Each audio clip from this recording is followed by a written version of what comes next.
Welcome to the Land Your Bet Sports Betting Show, joined by the homies, two familiar faces from the early days of this show, I might add as well. Looking at some of the videos that we put up earlier, not quite the same amount of views or people chiming in on those ones, but I think we'll have a bit more people with some stuff to say with you guys. Let me start with you, Eddie. How are things with you, and how has this NBA season been treating you? I mean, it's been good. I mean, I'm just having a weird season in the fact that it's like the swingiest I've ever endured. I mean, like, I'm up, but I have no idea how I just don't have the capability.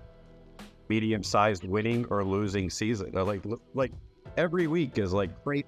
I have no idea. Like up 6 units, down 9 units, up 11. Like, I don't know. It's just I'm a very streaky right now. I don't know what's going on. I'm having a good season by all measures. I'm ahead of where I wanted to be at this time. But there's been some definitely sleepless nights and weeks in my house. Yeah, I understand that. I've had the same. We were talking about some swings earlier. I had a couple of those where it was like up 6, down 3, up 2.5, down 3.5, and that's just been sort of the ping ponging back and forth. But what about you, Kareem? I think you might be having some pretty good success this year with the props, if I'm not mistaken. Yeah, this has been the best.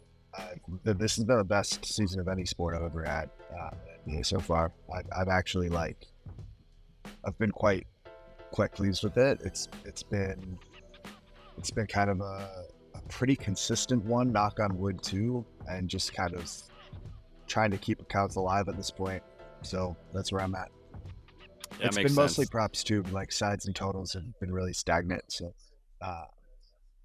but yeah, it's been nice. My brother's been super helpful building out a model that's been pretty successful throughout the year. So That's awesome. Yeah, probably a good season to follow. Some of the numbers that makes sense. There's some matchups definitely that are coming and going. More guys staying in the lineups. I will say there's a little bit less like what's going on with or without this dude. How is this team performing without guys? Like guys are playing, right? Even these Clippers and stuff. So speaking of the Clippers, we talked about them a little bit in futures. I'm not going to get into them right now, but I do want to talk about some of that stuff with you guys. I guess even before I look at some of these markets, just real quick, like as far as biggest surprises or teams that you've sort of been able to ride from a betting standpoint or sort of fade? Anything that stands out to you, Kareem, in that sense? It could be players too, I suppose. I mean, I think the Clippers are super. I was laughing with you earlier, Josh, because we were like, yeah, there's no reason to talk about this team. They're just gonna be out. And they've been playing like the best team in the league since Harden's gotten in shape. And I think they're a rough threat. As long as they stay healthy, I think they're a real championship threat. I think that there's a couple interesting like team pieces right now. I think the market is too low on Toronto right now. They've been docked a ton since losing OG, and I think they're going to be kind of like a frisky underdog team and Siakam, because I think Barnes is the ball more, and they'll get Pirtle back, who makes a big difference for them. So I think they're a team to kind of keep your eye on. I also I'm interested to see how Miami plays. I bet them last night to beat Sacramento today. So I'm really interested to see like if they can figure things out with him. I think they could be a dangerous playoff team if they do. Yeah, I'm buying the dip on Miami too right now, and I'm actually playing the under in that game. I think it's gotten up to like 232.5, which I'm happy with because I think Miami can't possibly be the worst defense in the league for too much longer / the worst offense in the league over this like last 7 that they've lost in a row. But Eddie, what about you, man? Anybody that sort of you've been riding with this season or fading for that matter? Well, I mean, you're fading my move in Miami. So that's interesting. I bet 229.5 at 30 under this morning at 6:05. So you can check. I'm gonna interrupt you because you're the reason it ballooned, and you're the reason that I went in late and hit it 232.5. I should have known. Yeah. So yeah, I kind of disagree with both of you guys on Miami, not the buying the dip thing, but I think that they have real problems. I definitely think that like there's definitely a time to buy them. It might be now.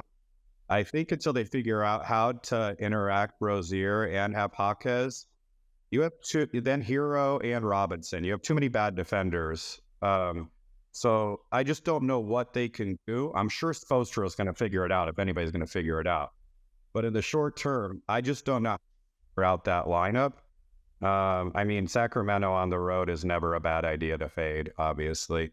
But I just don't know exactly where they go with this lineup. I think that they need to make another trade. I mean, if they're going to go all scoring, then what's even the point of having Butler, who's been pretty bad on defense? Efficiency dips have been bad. I mean, I don't know what they do. I don't know what direction they take. They have the best coach in the world who's going to figure out everything.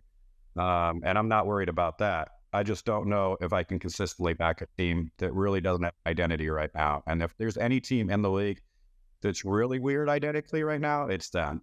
Because like introducing a player like Terry Rozier into a culture that doesn't like a Terry Rozier. So where do you go with that? I don't know long term, but we'll figure it out. It seemed like the world was like split between Terry Rozier is going to be a great fit in Heat culture, and why do you think Terry Rozier would possibly be a good fit in Heat culture? It was like a weird even divide, and put me firmly on the side of like, have you seen Terry Rozier play basketball? What part of that is Heat culture to you? Like, what I am I I missing mean, agree. here? you guys are the what team did Terry Rozier come from? Right, he's on the Hornets. Like, I think that he's a little bit of product of the circumstance there. I mean, I Right.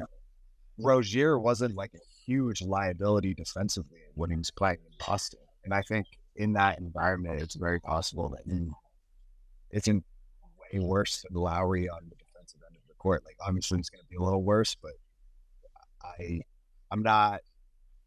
I don't think Rozier is a total lost cause defense.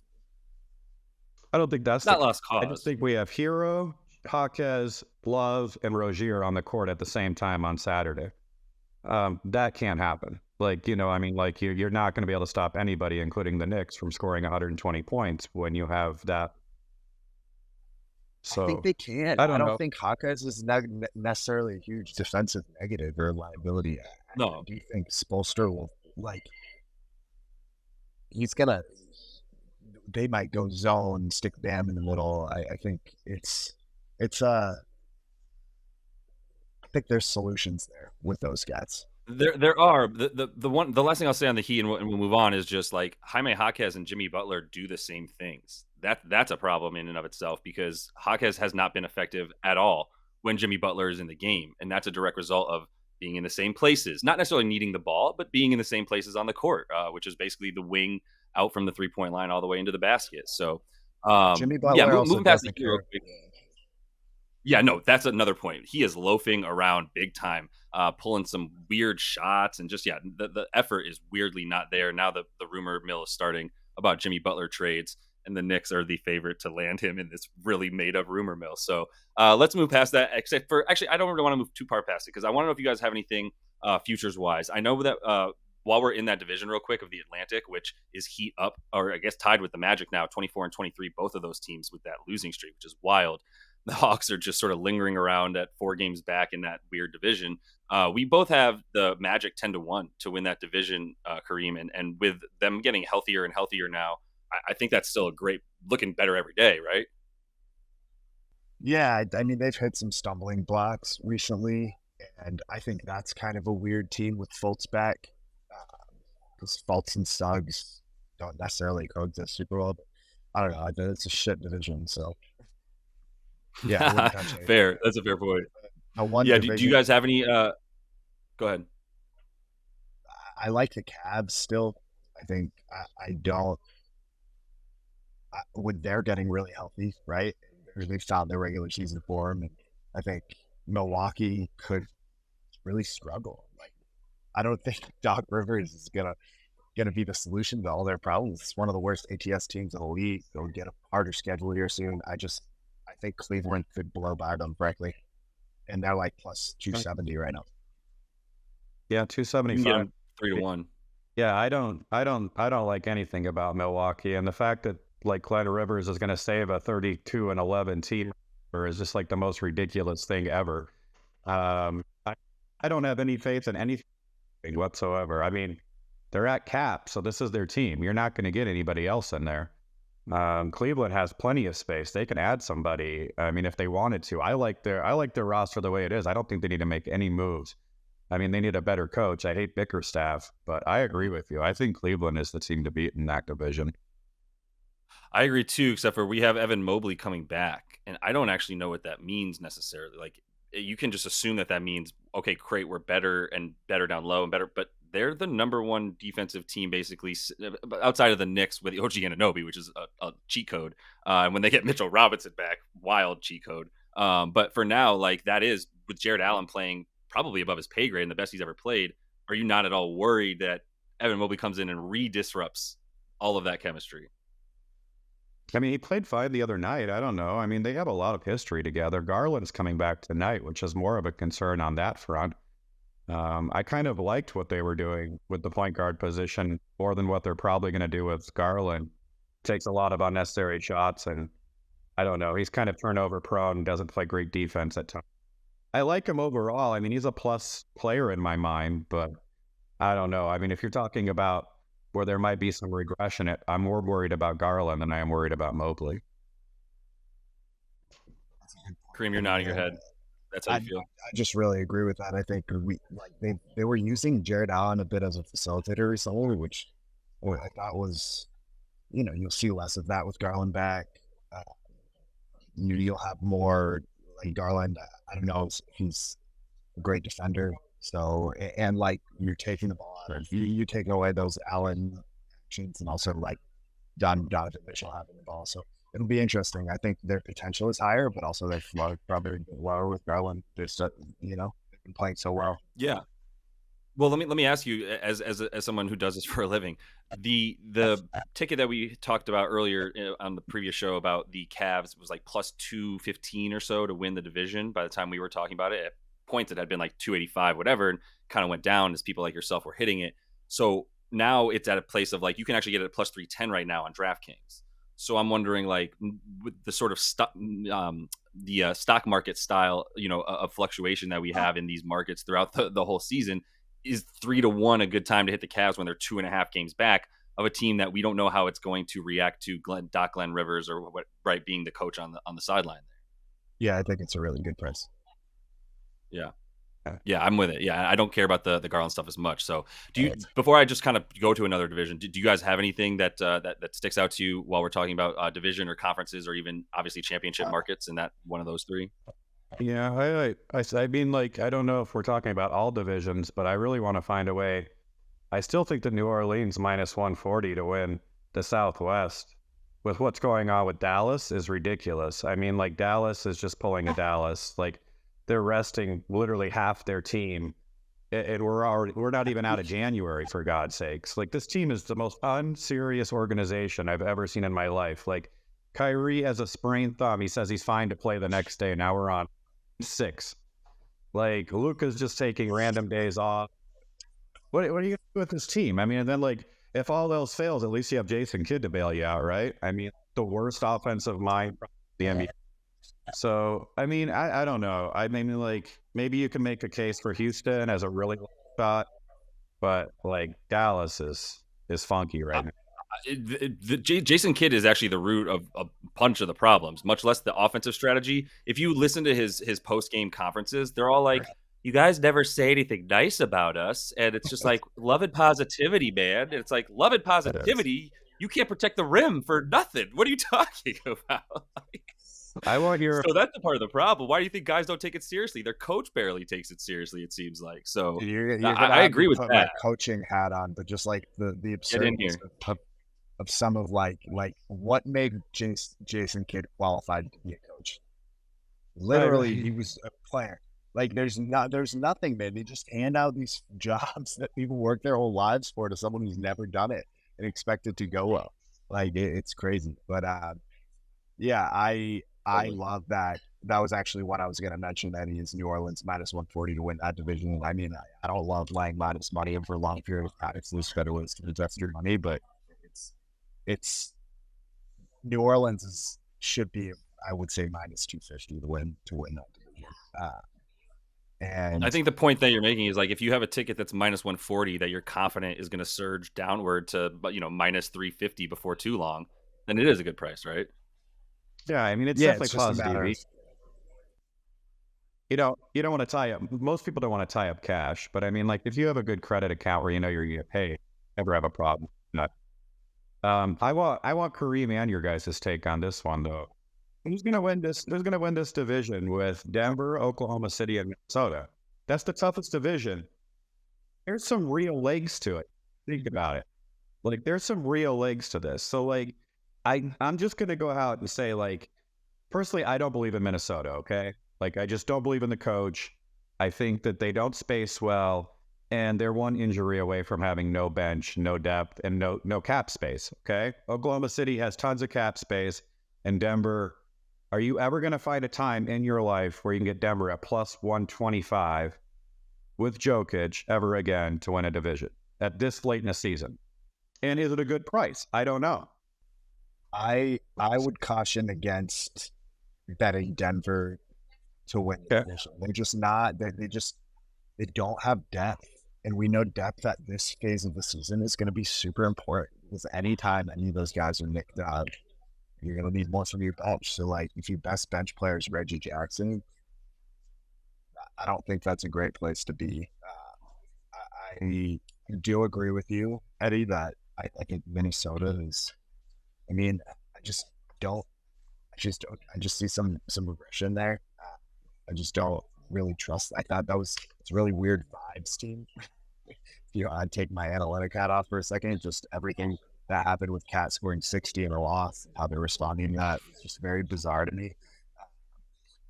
I do like. I think Oklahoma City's a great regular season team. I think they have tremendous depth. But honestly, like kind of a riff off that is the Clippers are still plus 500 to be a one seed. Uh, And I didn't know that. I do not really know why. Um, I guess maybe using like ratings from earlier this season, but in a market from game to game, they're getting way more respect now. Uh, and as long as they're healthy, they're gonna. I think they're the one seed. Balls plus 500. I would make that plus 200, Right. That's plus great. 300. Maybe. What? Hello. Yeah, that's great. Okay. 5-1 is a great number for the Clips right now, as Eddie Walls of Right Angle Sports writes that down real quick to keep that in the memory for later. Smart play. I'm with you guys because in part because of James Harden, who I like to get his assist tonight, and I have in a little parlay with him to get 8+ assists, something he does very consistently now. Continue like he's in point guard mode, so I'm totally with that. Kawhi keeps playing on back to backs. PG is actually sort of like third fiddle a lot, unless they're just like, hey, we just need a microwave scorer real quick. Cool, we have Paul George in the wings. That's a pretty nice reserve to have there. So yeah, everything about that. You have Russ Westbrook coming off the bench. There's like you talk about vibes. What a 180. That's a high vibes team right now compared to the Minnesota Timberwolves, right? Do you think that they need a five? That's my concern. Do you think that they need at least a better backup big? I mean, you just got Plumlee in there right now. I mean, that's my concern is like, what do they do in the playoffs with Jokic? What do they do in the playoffs against other, potential really good bigs like Holmgren? Their I size mean, is yeah, I hear you. I just think they got a lot of ways to I'm not make up for saying that. I also think Tyson's a little underrated in that aspect. He had all that success with Germany this summer. Uh, guys are good, man. Tyson's like their tenth They've been guy. really good defending the rim. Yeah, Yeah, they've been really good defending the rim. I mean, obviously Kawhi is a handful on defense when he wants to be, and more so down low these days, honestly, than on the perimeter. So I think Zubac has just proven to me this year that he's taken a massive leap forward. I think he was top 5 among centers in defensive field goal percentage around the rim and stuff like that. So he's taken a huge step forward when it comes to his defensive presence. I think the Clips are a good team to ride for the regular season. If we shift this conversation to the postseason, then how does that sort of shift how you rank these teams? One team I'll say from the Eastern Conference, and I'm happy to stay in the West real quick, but it was interesting when we were talking about Milwaukee that all year before the season started, we were saying things like, "Oh, this is a great team to ride once they get to the postseason. They need time to figure it out. They're not good the who regular said that? season." You Now said that? we said that. Oh yeah, we I said that. didn't. We faded their win totals for that Yeah, but reason. I also fade them in the playoffs. Oh, okay. My bad. I didn't mean to put that part in your mouth. I meant to say we did indicate that if they were going to be good, it would be in the postseason, not the regular season. but they for Yes. sure are a different team. I'm still not saying they'll be better in the regular season, mostly because of coaching at this point and fit and all that. But yeah, I would agree that it's just interesting that we sort of flipped on them. Now they seem to be a good regular season, even as we're talking about them as a team that needs to improve. Either way, how does that shift everything for you in either conference in terms of once we get to the postseason? I think just to stay in the West, also one more thing Eddie made me think of, Yeah, Dallas to miss the playoffs, I think is a good way to get it's north of plus 200 right now. Uh, but going off what we were talking about Denver, I think even though I think Denver becomes a strong buy in the postseason, getting Yeah, 44 minutes from Jokic versus 36 makes a huge difference. And they're gonna be able to tighten up the rotation a little bit, not play the bench as much. I think they'll be really good. I think that's I the team think I that want they to add. watch. I wouldn't be surprised if Denver adds a Clarkson or another scorer to come off of the bench. I mean, they have ability to go ahead and get a pretty good trade done. So the thing that bothers me about Oklahoma City is I don't hear any rumors about Oklahoma City making any Yeah. moves, and they have like 2,500 picks. Like, yep. what are we doing here? Like, you're not going to be able to re-sign all these guys anyway, like in 3 years. So you might as well just go for it right now. I You thought they know, made a like ton of I don't know. sense for. I thought they made a ton of sense for marketing. I mean, Oh, Yeah, especially when Utah was struggling. Obviously, now Utah's playing better, and they're kind of in the mix. But that made perfect sense to me. Like, could you yeah. imagine how good that Or team would be with SGA, no, marketing, that's disgusting. Holmgren, Jalen? Like that's like on the Celtics level. I think if they get that done, right. I agree. And you're telling me they couldn't have put a better package together for Toronto to go ahead and get Pascal on that team? Like, could you think of a better dude to fill that spot for them in that position? Pascal. I I don't can't. think Pascal fits though, because SGA already lives in that Really? area where he likes to operate. They don't really need If like he's some on of the the extended decent wing, yeah, he's not. wings. That's fair. Um, but marketing, who's just spaces the court, like shoots Yeah. 12 threes a game. That's perfect.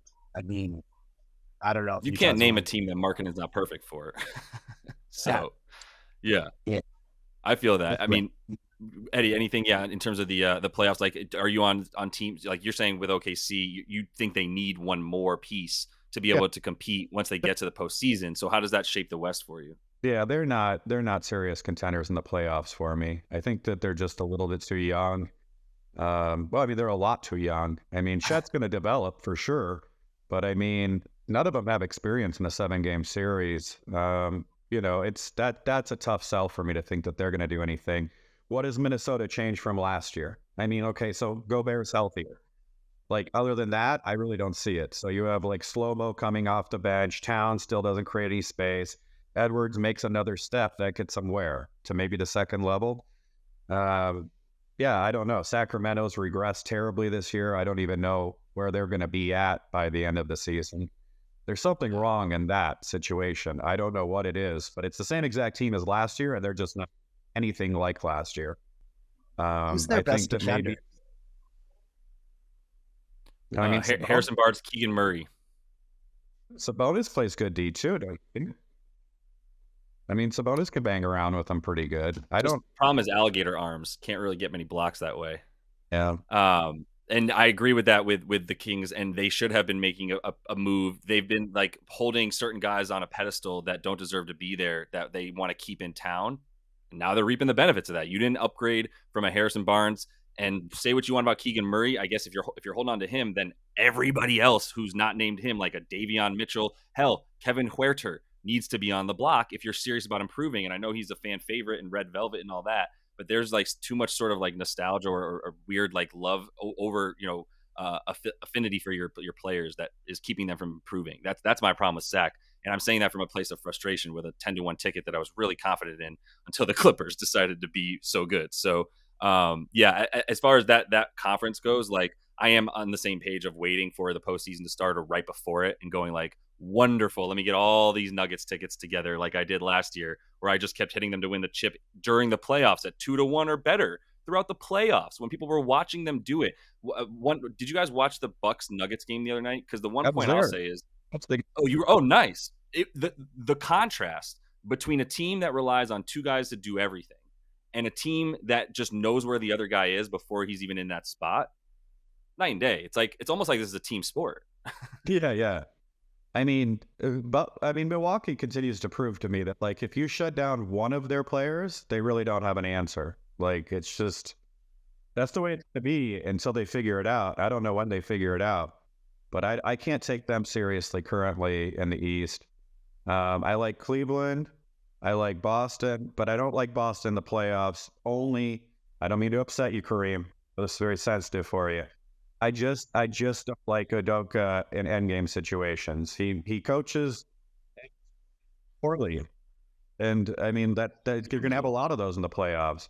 Philadelphia Embiid is a walking medical case at this point. I have a feeling they need to add somebody terribly bad. Um, I don't think that's really a hot take. I just think that like if your best player possibly in the world is, trying to, tough through games in December, what's going to happen, in March, April, May? He's playing on one leg most of the nights that I can tell. He definitely wasn't himself last night. So here's a question for you all. Despite your hate of Boston, Eddie, I think we all agree that Boston is the top team in the East. So who's the second best team in the East? Well, it would be Philadelphia, but now we have a serious medical issue. Exactly. Right. So now it's going to probably be the Knicks, and the Knicks can actually go out and get Butler. Maybe then what happens? Would you take Butler and the current Knicks with Robinson and a 7-game series against Boston at even? What are you making up Jimmy Butler trades for? That was a real thing today. It was all over Twitter. It's a real thing. That was a real thing. Real move. Yeah, they put out a market for it, man. Plus 225. That's what I'm saying. Shout out mybookies.com. I don't see that happening in all reality. What about seriously, as a Knicks fan in current form with no Jimmy Butler trade and with a banged up Embiid, who's the second best team? It's got to be Cleveland or Milwaukee, and that sucks. I realize what you're trying to get here. My problem is that I handicap coaches so much. You can't tell me that that's your perfect fit coach with 25 seconds left and a 2-point game, one way or the other. He just makes a lot of bad decisions. You can't really deny that. But then again, it doesn't help that we have Tatum taking these fadeaways at the end of every game that don't seem to work out. But you know what I was thinking? I'm not going to veer us off. I'm going to stay on the point, but I was thinking about this today with the coaches because everybody in the Bay is calling for Steve Kerr's job. And but not getting into that conversation specifically. My main point is I start thinking to myself, what's really important for coaches is to have good, smart players. That really helps a lot. And Jason Tatum at the end of games is more like Jason Tatum at the end of games is emblematic of my entire issue with the Celtics in the playoffs. If you're going to be that big of a 3-point shooting team, the variance is going to hit in a 7-game series. You got to close that bitch out in 3 or in 5 games, 6 games, or you're in trouble. Because if you don't hit your shots in game 7 when everything tightens up, then what do you do? I a lot from Udoka, but they do have the smartest player, in my opinion, that I've seen in a long time on the Celtics, and Derek White. True or Derek White? Yeah, Derek White is obvious. I love Derek. I had no idea that he was this good. Me neither. On so many different levels, and this is so eye opening. I cheer for the Celtics because I was a huge Celtics fan as a kid, but I'm still a bettor at the end of the day. But I really like watching him play. He's been everything this year. If he doesn't make the All-Star team, that's a joke. But I think there's it's a legit argument that he's the second best player on that team. Yeah. But can you finish your point, Kareem, in asking us that question to leading us to either saying that the Celtics have a wide open lane to the East or you want to put money on the Knicks? I think those are one of the 2 points that you were trying to make, right? Which one was it? I wasn't trying to make a point. I was asking a question. I just don't. Where do you think? I think the only teams that can beat Boston in the 7-game series this year are the Nuggets or the Clippers. Wow. And I feel quite strongly about that. There's no world in your mind where the Miami Heat. Miami Heat do Miami Heat stuff? You don't feel that's a That possibility? would be probably the team I would be, frankly, like in a series. And it's gonna take a while for me to get there because they're gonna have to go through a lot of teams. But like that would be I think that's the toughest matchup for them in the East. Uh, No concerns but about Milwaukee figuring things out by then. I just don't. I don't believe like I don't really believe in that team. I think, like I said, I would upgrade their rating. I would upgrade their rating in the playoffs. But I mean, their path just to get a matchup with Boston is probably a matchup with someone like Indiana or Cleveland in the first round. That like them really tough, and then you have to go through Philly, who also plays them really tough. And so, like, I just think Boston has Boston is also just if you look at any advanced metrics, they've been top 10 D, top 10 O almost every month this entire season. It's just, Yep. and I think I am what I understand what you guys are saying. You saying Josh about like the way that their style of play makes them more liable to upsets because they're shooting these shots that are highly variable. And I do think that that's something that Mazzulla is like clearly he's not an idiot. Like I actually think he's really developed a lot as a coach, and I think the acquisition of Porzingis helps them because I think if things are Yeah. getting tight and someone they can throw into and to go away from that just ISO step back three stuff. I think Drew is someone who's And been there before. It's just I don't think I think they have five players that any team in the East, they're going to have five top eight players in the series. fair. Yeah, 100%. And to close the point about Milwaukee, I agree with all that. I think the lane that's open for Derek White is also a huge part of this. There's no worry that he's giving up minutes to anybody. He's the point guard on this team. They have a five that rivals the Nuggets five. It's the only one that does. And in fact, it's been better metrics wise when it's on the floor this year. So it's understandable that there's a lot of confidence amongst Boston fans and the like. The thing about Milwaukee is what do we mean when we say if they figure it out in time? What I think we mean is two things. One, they're all of a sudden able to cover the 3 point line way better than they are now. And I don't know how that's going to happen. If Yeah. you're hoping that, I guess, maybe Pat Connaughton grows a couple inches is your best bet. Like, I don't know what's going to take. And then the other part of that, and also Jay Crowder's not it. I don't know who thought he was still fleet of foot to guard the 3 point line, but he is diesel for a reason at this Hor- point. Horrible. And then the last part about Milwaukee is the other thing of figuring it out is something that I will pull the quote of what I said on the video when we were talking last time about Milwaukee, which is if Giannis doesn't want to be the roller in a pick and roll with Dame, how are they deadly together? What do they do together? They don't do anything together except for potentially have Giannis roll off of Dame, and then you have one of the deadliest 3 point shooters in history versus one of the most dominating players, or the option to guard the most dominating player going to the basket. Right? They don't do that. Giannis doesn't want to do that. Dame has done it with Brooke Lopez and like even other guards more than he's done it with Giannis this season. If we don't see that, then how do they get better? That's my final point about the East there. I would say that the thing that we're like not about is where's Middleton this like if they start including right like because he is their third best player by quite a lot and he was their number two forever. He's disappeared with the appearance of Dame. If they can get like a lot of production from him, he's a good two-way player, legitimately. I mean, their bench is crap, obviously, but I mean, we have a lot of teams with thin crap benches. But I mean, they do have a path of success. Let's not like act like Dame Lillard, Giannis, Chris Middleton, you know, are talentless by any means.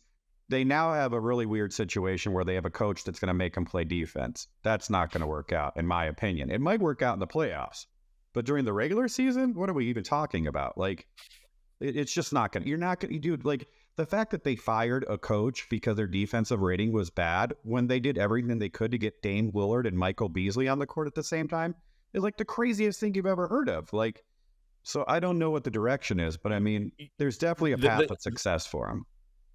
I hear you, and actually the craziest part of the whole story, just to finish that point too, is that Giannis is clearly the reason that Adrian Griffin doesn't have a job, and then Giannis felt the need to come out and say later afterwards in the media that he didn't vote, he didn't like put his name on get rid of Adrian Griffin. Like he said, that's not the case at all. He was surprised that Adrian Griffin was let go. Yeah, Was the right. exact quote, which Yeah. was hilarious to me. But um, Anything that before I close us out here and let you guys take off after giving me the best 35 minutes of any show that I've had this year so far.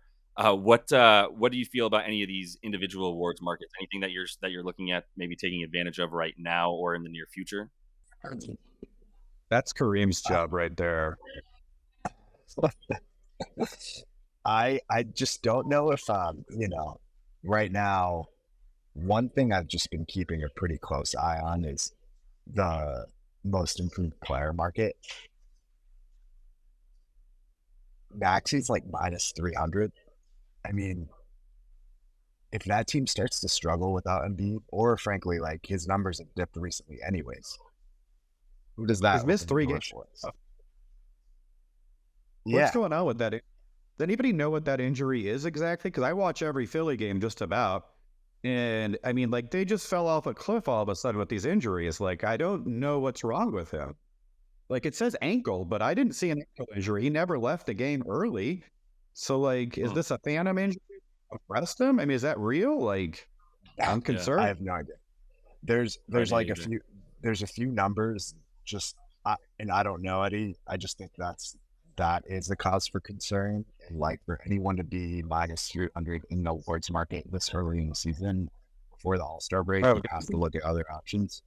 Um, but like Colin Sexton is 350 to 1. what? 350 to 1. To me, he's improved more than Max. He's probably not going to win, but like, does he have a 1% chance to win? If you think he has a 1% chance to win, that's a very good bet. That's like a hugely good bet. What book's offering that? FanDuel, but don't bet it until I tell you you can't. I Okay. didn't. I won't. This episode is we're not live right now. Right. Good deal. Good deal. Who else? Derek White is Damn you! Because now by the time I air this and don't cut it out, people are gonna be like, "Sick." Colin Sexton, 150 to 1. What the hell happened? Derek White is 150 to 1. Kaminga's 34 to 1 if he carries them to the playoffs. There's just Andrew like Kaminga. so many names. There's just so many Kaminga. names. Like I don't think Maxi has improved more than any of those guys, honestly. So I don't know why. I don't know why he's there, but he probably won't be for long, especially if he sits a couple more games or if Philly loses a couple more games. Is there anybody on OKC that can win it, or any of these like top seeds where if they clinch a 1 spot but they don't have an MVP player, is there any Well, route that you would go there? that's the thing, Eddie. Like this award usually goes to a team that's had a lot of success, and like the second best odds here are Sengun, who's 300 to 1, and I think the Rockets are fading and not going to make the playoffs. Um, Scotty Barnes is next. The Raptors aren't going to make the playoffs, so you have to go down like Jalen Williams from the Thunder, 60 to 1, and then He you just got get hurt. like Yeah. yeah, yes. So I don't know. That's kind of Hmm. it's pretty wide open. And all I right. think it's good to separate the guys on teams who are not as good. And I mean, yeah, most of these top seeds or top choices for the award, they're all on pretty bad teams. When you look at, like you said, Şengün, Barnes, and Kobe White for sure. Then you got J Dub who's hurt, and Jonathan Kaminga, who like you said, he's a good bet because finally Kerr was, I don't know, pressured into playing him. I don't know. He just finally started playing him I roughly mean, like his 6 games last ago. yeah. What were because I listened and you had a reaction when I brought him up. What were your thoughts on him, Josh? Oh yeah, love him, and I've been close to that situation for a while because like anybody who's watched him play on the Warriors since he got there in spurts is like, can you extrapolate this please? Because in these minute and a half bursts, he's the best player on the team and the I most mean, athletic by far, the only one who gives them any above the he rim presence. he played 40 minutes the past 2 games, and he scored 20 points in 7 straight games. Seven So straight. Yep. 7 straight games. He even only had 24 minutes in the start of this streak here. He had 24 minutes against the Bulls. And then this isn't even in front of me. I just so tuned into Jonathan Kaminga. He had 24 minutes against the Bulls and still got his 20 points. And then the real thing that solidified him in the lineup is if you watch that 76ers game, who was the reason down the stretch that was it. He carried them down the stretch when he needed the 7 points and rebounds I needed him to get in the fourth quarter to hit my over. And he just went bonkers. The thing that's working for him is everything. He's not quite shy because he's not playing a mid range game, but he's playing in that same area of the elbow extended. And when those shoulders start spinning around the paint and getting towards the basket, just get out of like he knocked Embiid to the floor when he was doing that last night with his level of power. So he's an incredibly impressive player. He's shooting above his pay grade in terms of the 3 point line, only taking like three and a half, four of them, I believe, but hitting like two of them. So definitely not going to maintain that, but he's everything else is just beautiful. I mean, just projecting it out, right? Last year he was at 10 points per game. This year he's already at 15 a game. If he continues to play 40 minutes, you have to imagine that's going to go up to like 18 a game. So Yeah, but can he win six man of the year award if he's or that is that most improved or six man? Most improved. Yeah, okay, that's great. Yeah. Yeah. You have him at 100-1 right now, Kareem? no, it's 34-1. I have him at yeah, okay, cool. So no, I have him at 80-1 on DraftKings. Really? Wow. Yeah. That's a good one. That's a big number. The thing is he has to drag them into the playoffs. Yeah. Yeah. Yeah. It's not going to be an easy task. It's not. No. That's a bad team. Yeah. It's a bad roster. You got to keep your eye. The Embiid thing makes it all tricky, right? Because if Embiid's out, the match is going to go back to 30 again, and it's going to be hard, right. But like, Embiid's only out in whatever Max's injury is. It's just something to keep an eye on. But while the uncertainty is there, you might as well capitalize on these crazy places. Like, let me close it with this. Just give me. Sorry, were you looking something up? No, go ahead. Yeah, let's close out. I think it's time. Yeah, I was gonna say let's close it out with this. Do either of you? I'm just gonna force you to, knowing that you don't have to. You're not gonna put up money on this.